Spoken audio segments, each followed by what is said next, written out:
You need F222 for Stable Diffusion today. Hello my friends, how are you doing? So in this video, I want to show you a model for Stable Diffusion that you can download for free, and it creates absolutely beautiful pictures. Here are some examples. Look at how nice the anatomy is, and also the nice ornaments and details here in the clothing, in the jewelry. Very nice. What I also like is the choice of colors, how dynamic and alive everything feels. Look at these really cool pictures here and how expressive they are. So that is really cool. I like also the color choices that remind me more of MidJourney here. You can see you can also do artistic styles here, a little bit more graphic, painterly styles. So that is really beautiful. Look at these magical hairs, how they are glowing. And again, down here, we have some very nice details in the clothing too.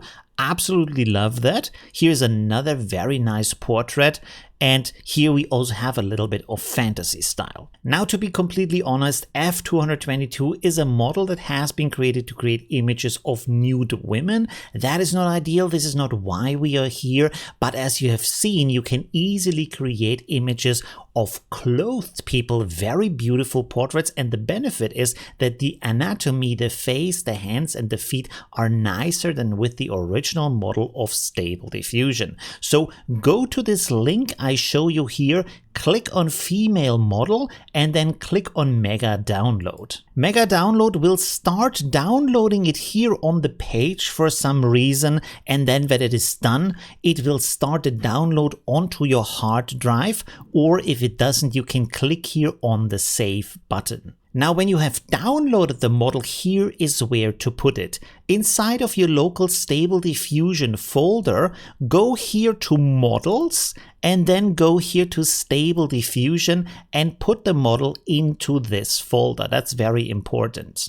If your instance of Stable Diffusion is already running, you can simply click up here on that blue arrow, and this will load the models that are in the folder. Now click on the pop-down menu and select F222. After that, you can go in here and write the prompts you like and also the negative prompts you want, and do the settings as normal, so nothing else has changed. Now I also want to show you how to extract the information from the images I will provide for you. Click here on PNG info. Take one of the images I have provided for you and drag it into here. You will see here all of these settings have been loaded from the image. Click on Send to Text to Image, like so, and you can see here that now the prompt, the negative prompt, and all of my settings have been loaded as I have used them. This, by the way, also includes the seed. So what you want to do here is to click here on that little cube. This will turn it into -1, which is a random seed. Then click on Generate, and this is going to create a new beautiful image for you. Now here's a word of warning. Sometimes you might get images without clothing, but you can still delete them afterwards. And of course, keep that model away from your kids. Let me know what you think in the comments. Leave a like if you enjoyed that video, and see you soon. Bye! Oh, you're still here. So this is the end screen. There's other stuff you can watch like this or that. It's really cool. And yeah, I hope I see you soon. Leave a like if you haven't yet. And well, yeah.